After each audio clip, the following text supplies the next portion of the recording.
And I mean, my thing is, by going about it this way, I'm able to show the connection in whatever arena you're in.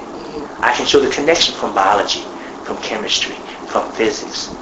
I can show the connection from, and another thing is going to be showing the, I don't know how to word it, but basically, what would you call it if I say, okay, Jesus died on the cross between two thieves. Those two thieves represent two nerves in the body, which is called the Ida and the Pingala. One represents the masculine channel, the other one represents the feminine channel. The Sushumna sits in the middle. These two nerves go up, wind up this middle pillar like a channel, like a snake, and they cross at what we call the medulla oblongata. This is called the back of the skull. They cross right here. That's why in the Matrix they had that little piece in the back of their head. That's why they say Jesus was crucified at Golgotha. The word Golgotha means the place of skull.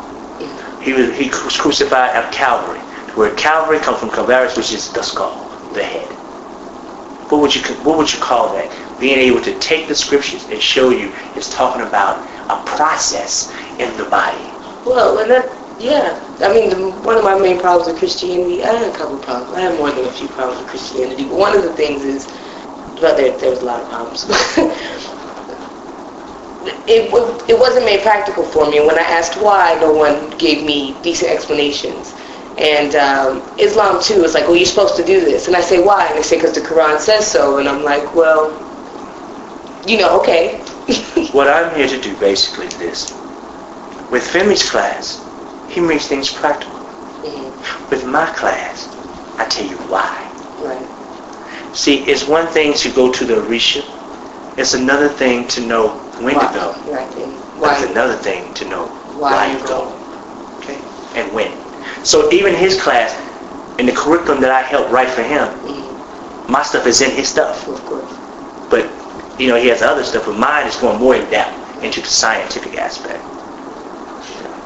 So I'm a little curious, why did you choose Ifa? Because, and I'll tell you where the question comes from.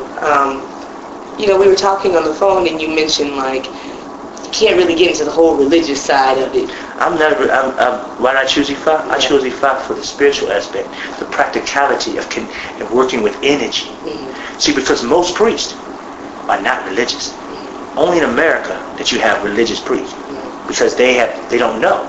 You don't have elders to pass down certain knowledge. Mm-hmm. But in Africa, they are not religious at all. They are scientists. My godfather, Dr. Afolabi Apega, his whole mission was to bridge the gap between science and religion. But he made the transition. So my thing, somebody got to take the torch of his lineage in America. Because he said, I didn't create Yoruba priests. I created African American priests and priestesses. Femi is coming at it from one angle, which is still scientifically based.